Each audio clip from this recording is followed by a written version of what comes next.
السلام علیکم every one. روایت ہے کہ جب امام حسین رضی اللہ تعالیٰ عنہ کی ولادت ہوئی تو نبی کریم صلی اللہ علیہ وآلہ وسلم غمگین ہو گئے اور آپ کی آنکھوں سے آنسو جاری ہو گئے۔ جب صحابہ کرام رضی اللہ تعالیٰ عنہم نے دریافت کیا کہ یا رسول اللہ صلی اللہ علیہ وآلہ وسلم آپ کیوں رو رہے ہیں، تو آپ صلی اللہ علیہ وآلہ وسلم نے فرمایا کہ ایک ظالم قافلہ میرے اس نواسے کو شہید کر دے گا۔ امام حسین رضی اللہ تعالیٰ عنہ ہجرت کے 4 سال پیدا ہوئے۔ آپ اور آپ کے بڑے بھائی امام حسن رضی اللہ تعالیٰ عنہ کی پیدائش کے درمیان بہت کم عرصے کا فرق تھا۔ نبی کریم صلی اللہ علیہ وآلہ وسلم کے بے حد محبوب تھے۔ آپ صلی اللہ علیہ وآلہ وسلم اپنی گود میں بٹھاتے، ان کے ساتھ محبت فرماتے اور ان کے لیے دعا کرتے۔ حضرت علی رضی اللہ تعالیٰ عنہ نے ابتدا میں امام حسین رضی اللہ تعالیٰ عنہ کا نام حرب رکھنے کا ارادہ کیا، جس کا معنی جنگ ہے، لیکن نبی کریم صلی اللہ علیہ وآلہ وسلم نے فرمایا کہ یہ نام مناسب نہیں، تو پھر نبی کریم صلی اللہ علیہ وآلہ وسلم نے حرب کے بجائے ان کا نام حسین رکھا، جس کا مطلب ہے چھوٹا حسن، یعنی حسن و جمیل اور بھلائی کا پیکر۔ رسول اللہ صلی اللہ علیہ وآلہ وسلم کو حضرت حسن رضی اللہ تعالیٰ عنہ اور حضرت امام حسین رضی اللہ تعالیٰ عنہ سے بے پناہ محبت تھی۔ آپ صلی اللہ علیہ وآلہ وسلم فرمایا کرتے تھے کہ یہ دونوں جنتی نوجوانوں کے سردار ہیں۔ ایک اور موقع پر آپ صلی اللہ علیہ وآلہ وسلم نے فرمایا جو مجھ سے محبت کرتا ہے اس سے چاہیے کہ حسین سے بھی محبت کرے۔ ایک مرتبہ نبی کریم صلی اللہ علیہ وآلہ وسلم اس مقام پر تشریف فرما تھے جہاں نماز جنازہ ادا کی جاتی تھی۔ اتنے میں حضرت حسن رضی اللہ تعالیٰ عنہ اور حضرت حسین رضی اللہ تعالیٰ عنہ وہاں آ گئے۔ دونوں ننھے شہزادے کھیلتے کھیلتے آپس میں کشتی لڑنے لگی۔ نبی کریم صلی اللہ علیہ وآلہ وسلم انہیں دیکھ کر مسکرانے لگے اور محبت بھرے انداز میں فرمانے لگے شاباش حسن شاباش، چلو حسن چلو۔ یہ سن کر حضرت فاطمہ رضی اللہ تعالیٰ عنہا اور حضرت علی رضی اللہ تعالیٰ عنہ نے عرض کیا یا رسول اللہ صلی اللہ علیہ وآلہ وسلم، کیا آپ حسن کو حسین پر ترجیح دے رہے ہیں؟ آپ صلی اللہ علیہ وآلہ وسلم نے فرمایا نہیں، ایسی بات نہیں، اصل میں حضرت جبرائیل علیہ السلام حسین کے حوصلہ افزائی کر رہے ہیں اور کہہ رہے ہیں شاباش حسین، اس لیے میں حسن کی ہمت بڑھا رہا ہوں۔ پھر جب حضرت علی رضی اللہ تعالیٰ عنہ کا وصال ہوا تو 40 ہجری میں حضرت حسن رضی اللہ تعالیٰ عنہ خلیفہ بنے۔ آپ نے امت کے اتحاد اور مسلمانوں کے درمیان خون ریزی روکنے کے لیے ایک عظیم فیصلہ کیا۔ آپ نے خلافت سے دستبردار ہو کر حضرت معاویہ رضی اللہ تعالیٰ عنہ کے حق میں صلح کر لی۔ اس طرح مسلمانوں کی جماعت ایک ہو گئی۔ حضرت معاویہ رضی اللہ تعالیٰ عنہ تقریباً 20 سال تک حکمران رہے۔ پھر 60 ہجری میں اپنی زندگی کے آخری دور میں انہوں نے اپنے بیٹے یزید کو اپنا جانشین مقرر کرنے کا فیصلہ کیا۔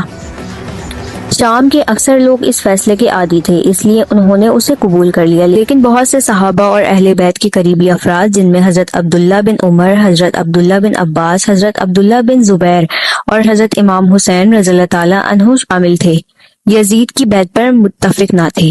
جب یزید اقتدار پر آیا تو اس نے مدینے کے گورنر کو حکم دیا کہ اہم شخصیت سے بیعت لی جائے، خصوصاً امام حسین رضی اللہ تعالیٰ عنہ سے۔ اس کے نزدیک اگر امام حسین رضی اللہ تعالیٰ عنہ بیعت نہ کرتے تو یہ صرف ایک سیاسی اختلاف نہیں بلکہ حکومت کے لیے ایک بڑا چیلنج بن جاتا۔ چنانچہ یہی وہ مرحلہ تھا جہاں سے واقعہ کربلا کی طرف لے جانے والے حالات تیزی سے آگے بڑھنے لگے۔ امام حسین رضی اللہ تعالیٰ عنہ صرف ایک عظیم شخصیت ہی نہیں تھے بلکہ رسول اللہ صلی اللہ علیہ وآلہ وسلم کے نواسے بھی تھے، لیکن سیاست اکثر رشتوں اور تعلقات کو نہیں دیکھتی۔ جب یزید کی بیعت کا معاملہ سامنے آیا تو امام حسین رضی اللہ تعالیٰ عنہ نے ظلم کے سامنے سر جھکانا قبول نہ کیا۔ آپ مدینے سے نکلے مگر بغاوت کے ارادے سے نہیں۔ آپ کا مقصد اقتدار حاصل کرنا نہیں تھا بلکہ دین کی عزت اور حق کی سربلندی کو قائم رکھنا تھا۔ یہ تلوار کا سفر نہیں تھا بلکہ اصولوں اور حق کا سفر تھا۔ گویا آپ کی زبان حال کہہ رہی تھی میں فتنہ نہیں چاہتا، لیکن میں یہ بھی برداشت نہیں کر سکتا کہ ظلم حق کا لباس پہن کر لوگوں کے سامنے آئے۔ حق کا راستہ ہمیشہ آسان نہیں ہوتا، اس میں آزمائش، تکلیفیں اور قربانی ہوتی ہیں، لیکن اگر انسان حق کو چھوڑ دے تو پھر باقی زندہ کچھ نہیں رہتا۔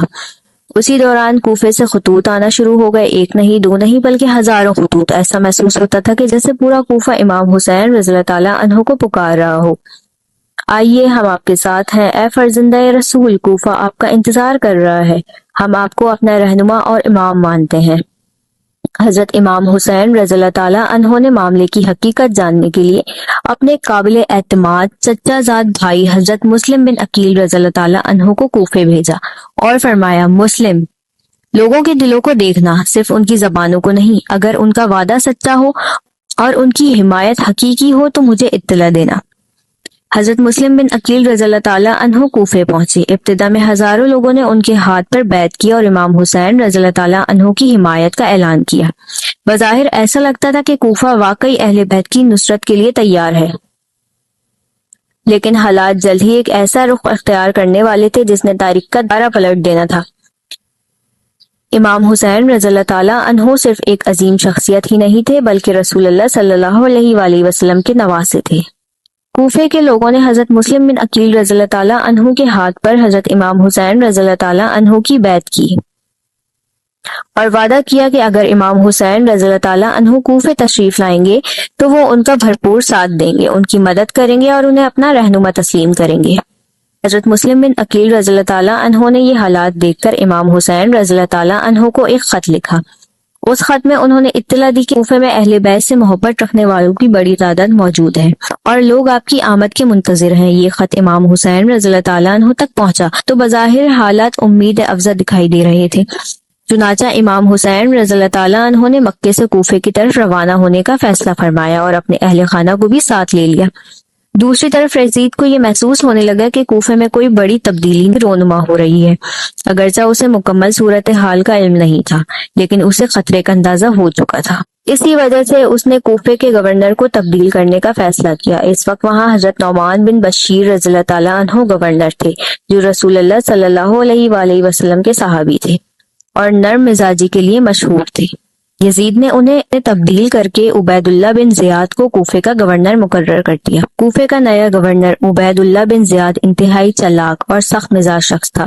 جب وہ کوفے میں داخل ہوا تو اس نے اپنے چہرے کا بڑا حصہ پگڑی سے ڈھانپ رکھا تھا تاکہ لوگ اسے فوراً پہچان نہ سکیں۔ اس کے ساتھ کچھ افراد بھی تھے، اس کو دیکھ کر ایک بڑا قافلہ سمجھ آ رہا تھا۔ کوفے کے لوگوں نے جب اسے دور سے دیکھا تو انہیں گمان ہوا کہ شاید یہ امام حسین رضی اللہ تعالیٰ عنہ تشریف لے آئے ہیں۔ لوگ خوشی سے اس کے استقبال کے لیے نکل آئے اور پکارنے لگے، خوش آمدید، خوش آمدید اے فرزند رسول، خوش آمدید اے فرزند رسول، خوش آمدید اے نواسہ رسول۔ لیکن جلد ہی لوگوں کو یہ احساس ہوا کہ وہ امام حسین رضی اللہ تعالیٰ عنہ نہیں بلکہ عبید اللہ بن زیاد ہیں۔ ان کی خوشی فوراً خوف میں بدل گئی۔ کوفے پہنچتے ہی عبید اللہ بن زیاد نے جاسوس کا ایک مضبوط نظام قائم کیا۔ اس نے اپنے ایک خاص آدمی کو حکم دیا، شہر کی گلیوں میں جاؤ، لوگوں کے درمیان رہو، معلوم کرو کہ مسلم بن عقیل کہاں ہے، کون ان کا ساتھ دے رہا ہے اور امام حسین رضی اللہ تعالیٰ عنہ کے حامی کون ہے۔ چند دنوں کی تحقیق کے بعد اسے معلوم ہوا کہ حضرت مسلم بن عقیل رضی اللہ تعالیٰ عنہ ہانی بن عروہ کے گھر میں قیام پذیر ہیں۔ ہانی بن عروہ کوفے کے ایک بزرگ اور با اثر قبائلی سردار تھے۔ انہوں نے حضرت مسلم بن عقیل رضی اللہ تعالیٰ عنہ کو اپنے گھر میں پناہ دی ہوئی تھی اور ان کی حفاظت کر رہے تھے۔ جب عبید اللہ بن زیاد کو یہ خبر ملی تو اس نے اپنے سپاہیوں کا ایک دستہ روانہ کیا۔ سپاہیوں نے ہانی بن عروہ کے گھر کا محاصرہ کیا۔ ان کا مقصد حضرت مسلم بن عقیل رضی اللہ تعالیٰ عنہ کو گرفتار کرنا تھا۔ جب وہ گھر کے اندر داخل ہوئے تو حضرت مسلم بن عقیل رضی اللہ تعالیٰ عنہ وہاں موجود نہیں تھے لیکن ہانی بن عروہ موجود تھے۔ سپاہیوں نے انہیں گرفتار کر لیا اور عبید اللہ بن زیاد کے سامنے پیش کر دیا۔ ہانی بن عروہ پر دباؤ ڈالا گیا، انہیں سخت سزائیں دی گئیں اور قید میں ڈال دیا گیا۔ حضرت مسلم بن عقیل رضی اللہ تعالیٰ عنہ کو یہ خبر پہنچی کہ ان کے میزبان اور وفادار ساتھی ہانی بن عروہ گرفتار ہو چکے ہیں تو انہوں نے محسوس کیا کہ اب خاموش رہنے کا وقت گزر چکا ہے، چنانچہ انہوں نے اپنے حامیوں کو جمع کرنا شروع کیا تاکہ ہانی بن عروہ کی رہائی اور حق کی حمایت کے لیے آواز بلند کی جا سکے۔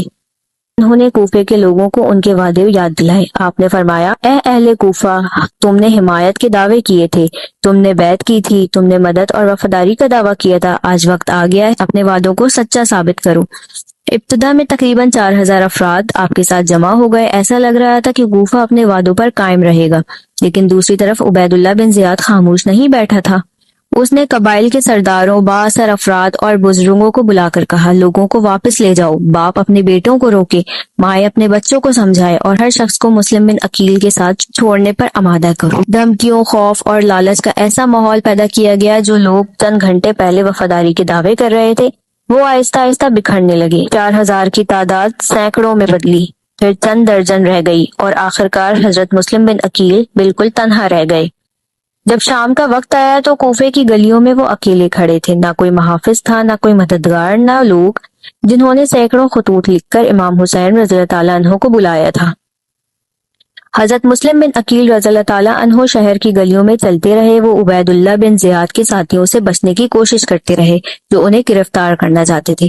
اسی دوران انہیں ایک گھر نظر آیا، انہوں نے دروازہ کھٹکھٹایا۔ نیک دل بوڑھی خاتون نے دروازہ کھولا۔ اس نے پوچھا، آپ کون ہیں؟ مسلم بن عقیل رضی اللہ تعالیٰ عنہ نے فرمایا، میں ایک مسافر ہوں جو پناہ جاتا ہوں۔ خیر، ان کی تھوڑی کنورزیشن ہوئی اور اس کے بعد وہ بوڑھی عورت نے انہیں اپنے گھر میں پناہ دی، ان کی خدمت کی اور وہ خوش تھیں کہ رسول اللہ صلی اللہ علیہ وآلہ وسلم کے گھرانے کا ایک شخص ان کے گھر میں پناہ پا رہا ہے۔ ادھر امام حسین رضی اللہ تعالیٰ عنہ اور اپنے اہل بیت کے چند وفادار ساتھیوں کے ساتھ عراق کی طرف بڑھ رہے تھے۔ ان کے ساتھ کوئی عظیم لشکر نہیں تھا، نہ اقتدار کی طاقت تھی، نہ دنیاوی حکومت کی خواہش۔ ان کے ساتھ صرف اہل بیت، بچے اور حق پر جان قربان کرنے والے مخلص ساتھی تھے۔ خاتون نے حضرت مسلم بن عقیل رضی اللہ تعالیٰ عنہ کو اپنے گھر میں پناہ دی، پانی پیش کیا اور ان کی خدمت کی۔ رات کو وہ اپنے بیٹے کے آنے کا انتظار کرتی رہی تاکہ اسے خوشخبری سنائے، لیکن انہیں یہ معلوم نہیں تھا کہ ان کا بیٹا کمزور ایمان اور دنیا کی لالچ میں مبتلا ہے۔ جب وہ گھر واپس آیا تو اس کی ماں نے اسے رازدار سمجھ کر کہا، ان کے گھر میں حضرت مسلم بن عقیل رضی اللہ تعالیٰ عنہ آئے ہیں۔ یہ سن کر اس کے دل میں وفاداری نہیں بلکہ انعام اور دنیاوی فائدے کا خیال پیدا ہوا، اور یوں تاریخ کا ایک اور باب شروع ہونے والا تھا۔ جب اس بوڑھی خاتون کے بیٹے کو معلوم ہوا کہ حضرت مسلم بن عقیل رضی اللہ تعالیٰ عنہ ان کے گھر میں موجود ہیں تو اس کے دل میں وفاداری کے بجائے انعام حاصل کرنے کا خیال آ گیا۔ اس نے یہ خبر عبید اللہ بن زیاد کے آدمیوں تک پہنچا دی۔ چنانچہ رات ہی رات سپاہیوں نے گھر کا محاصرہ کر لیا۔ حضرت مسلم بن عقیل رضی اللہ تعالیٰ عنہ نے نہایت بہادری کے ساتھ مقابلہ کیا، لیکن آخرکار آپ گرفتار کر لیے گئے۔ دوسری طرف ہانی بن عروہ رضی اللہ تعالیٰ عنہ پہلے سے ہی قید میں تھی۔ 9 ذوالحجہ 60 ہجری کو عبید اللہ بن زیاد کے حکم پر حضرت مسلم بن عقیل رضی اللہ تعالیٰ عنہ اور حضرت ہانی بن عروہ رضی اللہ تعالیٰ عنہ کو شہید کر دیا گیا۔ یوں کوفے میں اہل بیت کے 2 عظیم وفادار ساتھی ظلم کا نشانہ بن گئے۔ ادھر امام حسین رضی اللہ تعالیٰ عنہ کو ان کے واقعات کی کوئی خبر نہ تھی، البتہ حضرت مسلم بن عقیل رضی اللہ تعالیٰ عنہ نے اپنی گرفتاری سے پہلے ایک خط روانہ کیا تھا جس میں لکھا تھا، اہل کوفہ نے مجھ سے بھی وفا نہیں کی، آپ سے کیے گئے وعدوں پر بھی قائم نہیں رہے۔ اگر یہ خط آپ تک پہنچ جائے تو کوفہ آنے کے بارے میں دوبارہ غور فرمائیں۔ لیکن تقدیر کا فیصلہ کچھ اور تھا۔ یہ خط امام حسین رضی اللہ تعالیٰ عنہ تک وقت پر نہ پہنچ سکا۔ امام حسین رضی اللہ تعالیٰ عنہ 8 ذوالحجہ کو مکہ سے عراق کی طرف روانہ ہو چکے تھے، جبکہ اگلے ہی دن حضرت مسلم بن عقیل رضی اللہ تعالیٰ عنہ اور حضرت ہانی بن عروہ رضی اللہ تعالیٰ عنہ شہید کر دیے گئے۔ روانگی سے پہلے جب مدینہ اور مکہ کے بعض بزرگ صحابہ اور اہل علم کو اس سفر کے بارے میں خبر ہوئی تو وہ انتہائی فکر مند ہو گئے۔ ان میں حضرت عبداللہ بن عباس رضی اللہ تعالیٰ عنہ بھی تھے۔ وہ محبت اور خیر خواہی کے جذبے اور امام حسین رضی اللہ تعالیٰ عنہ کی خدمت میں حاضر ہوئے۔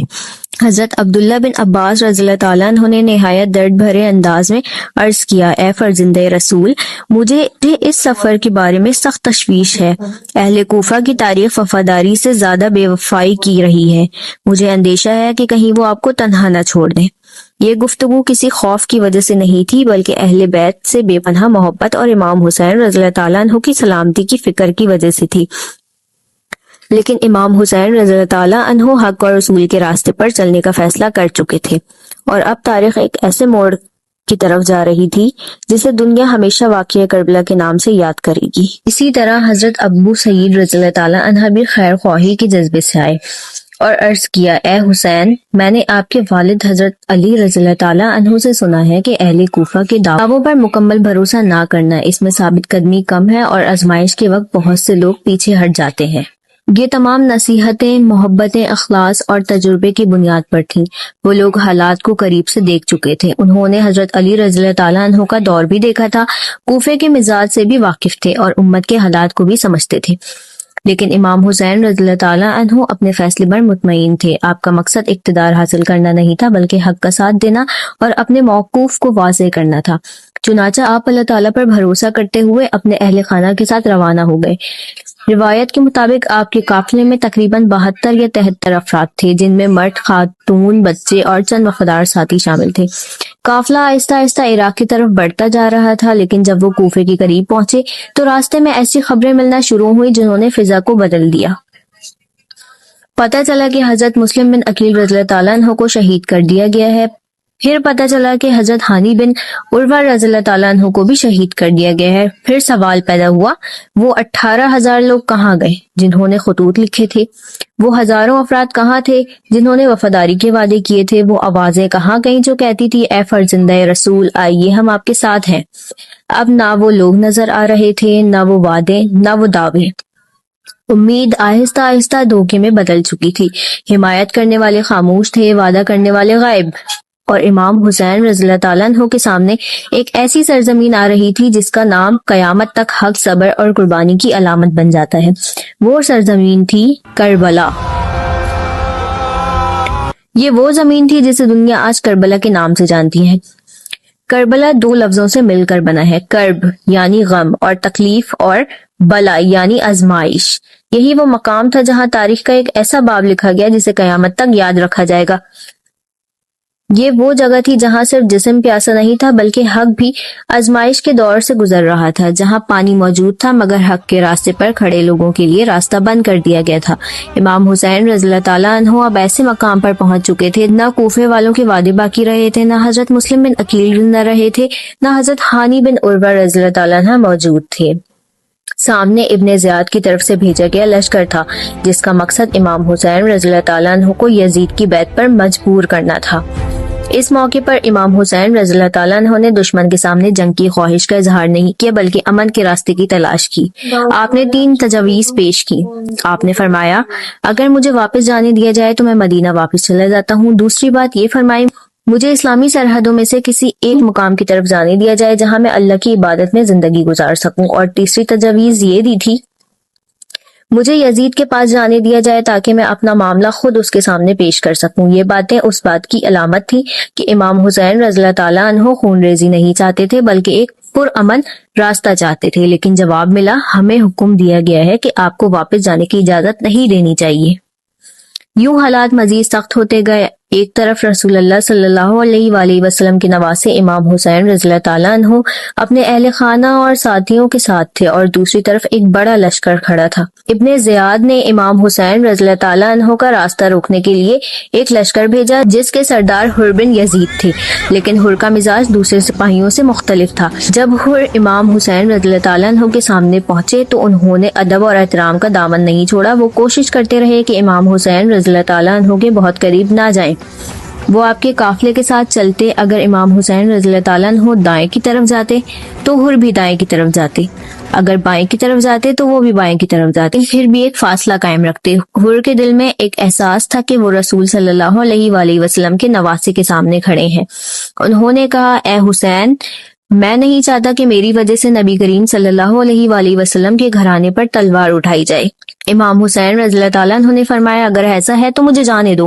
انہوں نے جواب دیا میں اپنے حکم کا پابند ہوں. جب ابن زیاد کو محسوس ہوا کہ حر بن یزید کا دل امام حسین رضی اللہ تعالیٰ عنہ کی طرف کمزور پڑ رہا ہے تو اس نے مزید سخت قدم اٹھانے کا فیصلہ کیا. اس نے عمر بن سعد کو ایک بڑا لشکر دے کر روانہ کیا. عمر بن سعد کو حکم دیا کہ امام حسین رضی اللہ تعالیٰ عنہ کے معاملے کو ختم کیا جائے. اسے یہ بھی دھمکی دی گئی کہ اگر اس نے حکم ماننے سے انکار کیا تو اس کے عہدے اور دنیاوی فائدے ختم کر دیے جائیں گے. چنانچہ عمر بن سعد 4000 سپاہیوں کے ساتھ روانہ ہوا. اب امام حسین رضی اللہ تعالیٰ عنہ ایک مشکل صورتحال میں تھے. واپسی کے راستے بند کیے جا چکے تھے. کوفے پر سخت نگرانی تھی. لوگوں کا آنا زیادہ مشکل بنا دیا گیا تھا. نہ آپ آگے بڑھ سکتے تھے اور نہ آسانی سے واپس جا سکتے تھے. اس کے باوجود امام حسین رضی اللہ تعالیٰ عنہ جلد بازی نہیں کر رہے تھے. آپ اپنے ساتھیوں سے مشورہ کرتے، امن کا راستہ تلاش کرتے اور حالات کو سمجھنے کی کوشش کرتے. دوسری طرف ابن زیاد کی فوجیں مسلسل بڑھتی جا رہی تھی. پہلے ایک لشکر آیا، پھر مزید ہزاروں سپاہی شامل کیے گئے، پھر عمر بن سعد کا بڑا لشکر پہنچ گیا. ایک طرف چند درجن افراد پر مشتمل امام حسین رضی اللہ تعالیٰ عنہ کا قافلہ تھا جس میں اہل بیت، بچے اور وفادار ساتھی شامل تھے، اور دوسری طرف ہزاروں کا لشکر جمع ہو رہا تھا۔ کربلا کی سرزمین پر تاریخ ایک ایسے لمحے کی طرف بڑھ رہی تھی جہاں حق اور طاقت کا امتحان ہونے والا تھا۔ پھر وہ وقت آیا جب ابن زیاد کے حکم پر حالات مزید سخت کر دیے گئے۔ سرزمین کربلا میں سامنے رسول اللہ صلی اللہ علیہ وآلہ وسلم کے نواسے امام حسین رضی اللہ تعالیٰ عنہ موجود تھے۔ 7 محرم کا دن آیا تو ابن زیاد نے حکم دیا کہ امام حسین رضی اللہ تعالیٰ عنہ اور ان کے ساتھیوں کو دریائے فرات کے پانی تک نہ دیا جائے۔ پانی کے راستے بند کر دیے گئے، اس پر پہرا لگا دیا گیا، خیموں تک پانی نہ پہنچ سکے۔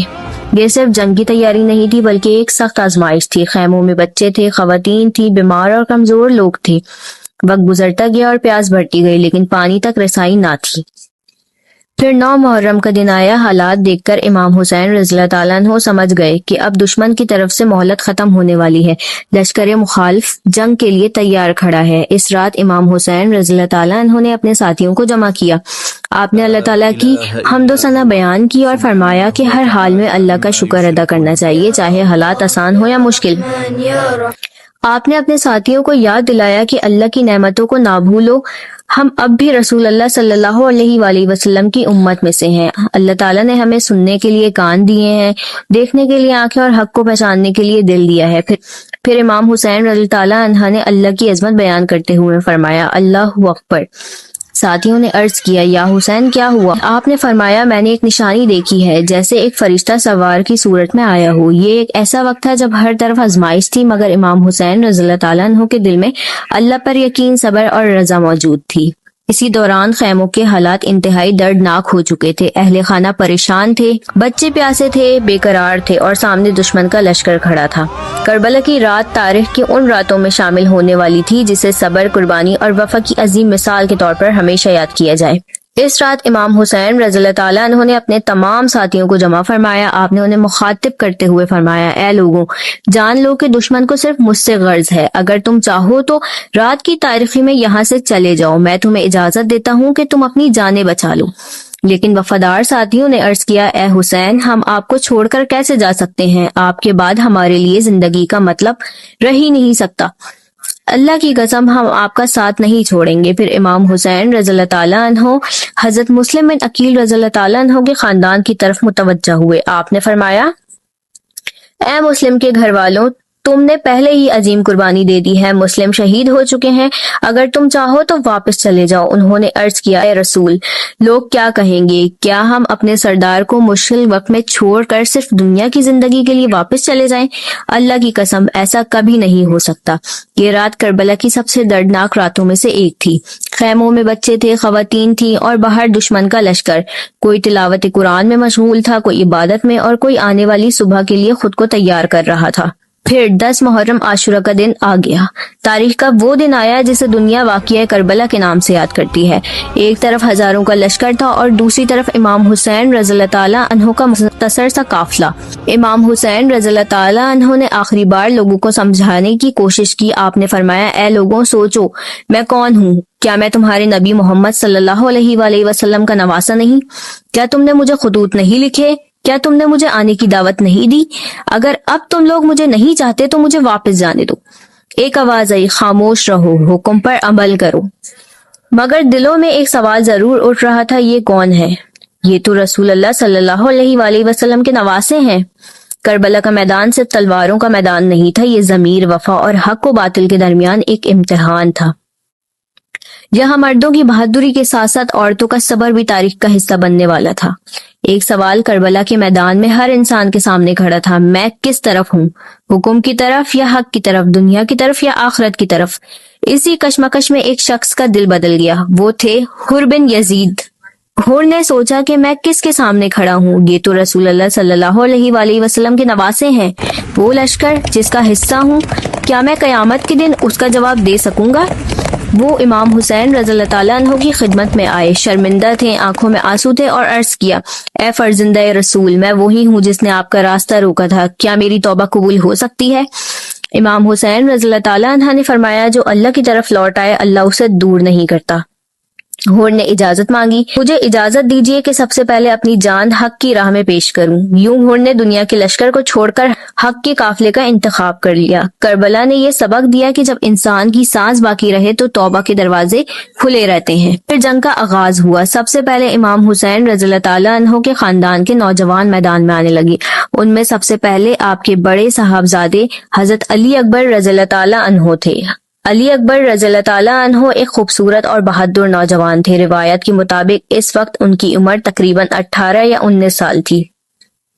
وہ میدان میں گئے اور بڑی شجاعت کے ساتھ مقابلہ کیا۔ وہ اہل بیت کے ایسے نوجوان تھے جن میں اپنے خاندان کی بہادری اور قربانی کا جذبہ نمایاں تھا۔ جب وہ شدید زخمی ہوئے تو امام حسین رضی اللہ تعالیٰ عنہ ان کے قریب پہنچے، انہیں اپنی آغوش میں لیا اور غم کے ساتھ فرمایا کہ تمہاری شہادت کی گواہی قیامت کے دن تمہارے نانا رسول اللہ صلی اللہ علیہ وآلہ وسلم دیں گے۔ اس کے بعد اہل بیت اور خاندان کے دوسرے افراد بھی میدان میں اترے۔ یہ وہ لوگ تھے جو رسول اللہ صلی اللہ علیہ وآلہ وسلم کے خاندان سے تعلق رکھتے تھے اور حق کے ساتھ قربانی دینے آئے تھے۔ پھر حضرت حسن رضی اللہ تعالیٰ عنہ کے صاحبزادے حضرت قاسم بن حسن رضی اللہ تعالیٰ عنہ میدان میں آ گئے۔ وہ کم عمر مگر انتہائی بہادر نوجوان تھے۔ انہوں نے شجاعت کے ساتھ مقابلہ کیا لیکن دشمن کے حملے سے زخمی ہو گئے۔ جب وہ زمین پر گرے تو امام حسین رضی اللہ تعالیٰ عنہ ان کے پاس پہنچے۔ آپ نے انہیں اپنی آغوش میں لیا اور انتہائی غم کے ساتھ فرمایا کہ آج تمہارا چاچا بہت مجبور ہے کیونکہ دشمن بہت زیادہ ہیں اور مددگار بہت کم۔ کربلا کا میدان صرف جنگ کا میدان نہیں تھا، یہ وفا، صبر اور قربانی کی وہ داستان تھی جسے تاریخ ہمیشہ یاد رکھے گی۔ ایک کے بعد ایک امام حسین رضی اللہ تعالیٰ عنہ کے خاندان اور ساتھی حق کی راہ میں قربان ہوتے چلے گئے۔ کربلا کے میدان میں وفا اور قربانی کی ایک ایسی مثال قائم ہوئی جسے تاریخ کبھی فراموش نہیں کر سکتی۔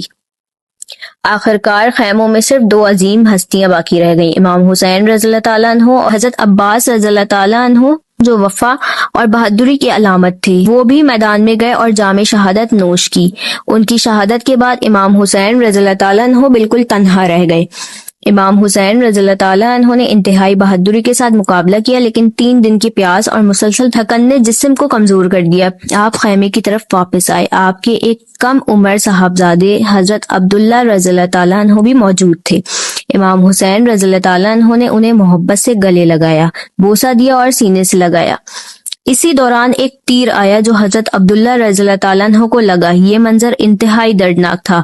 امام حسین رضی اللہ تعالیٰ عنہ نے اپنے بیٹے کو زمین پر رکھا اور اللہ تعالیٰ کی بارگاہ میں دعا کی، اے اللہ ہمیں اپنے فیصلے پر صبر عطا فرما۔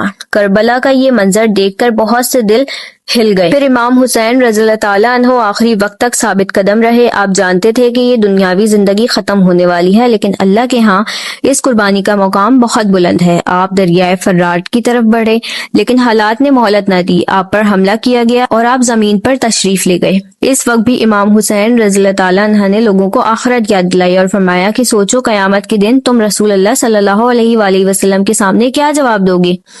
یہ منظر اتنا دردناک تھا کہ کچھ لوگوں کے دل کانپ اٹھے لیکن ظلم کا راستہ اختیار کرنے والے پیچھے نہ ہٹے۔ بالآخر حضرت امام حسین رضی اللہ تعالیٰ عنہ کو شہید کر دیا گیا۔ وہ سر جسے رسول اللہ صلی اللہ علیہ وآلہ وسلم محبت سے چوما کرتے تھے، وہ سر جو نبی کریم صلی اللہ علیہ وآلہ وسلم کی گود میں رہا کرتا تھا، وہ سر جو آپ صلی اللہ علیہ وآلہ وسلم کے سینے سے لگتا تھا، وہی سر کربلا کی زمین پر تھا۔ شہادت کے بعد بھی ظلم ختم نہ ہوا۔ تاریخی روایت میں آتا ہے کہ لشکر نے اہل بیت کے خیموں پر قبضہ کیا اور لاشوں کو دفنانے کا انتظام فوری طور پر نہ ہونے دیا۔ بعد میں مقامی لوگوں جنہیں بنو اسد کہا جاتا ہے انہوں نے شہداؤں کو دفن کیا۔ یہی وہ زمین تھی جس سے دنیا آج بھی کربلا کے نام سے جانی جاتی ہے۔ کربلا صرف ایک واقعہ نہیں بلکہ صبر، قربانی، حق پر ثابت قدمی اور ظلم کے سامنے ڈٹ جانے کی ایک عظیم یاد ہے۔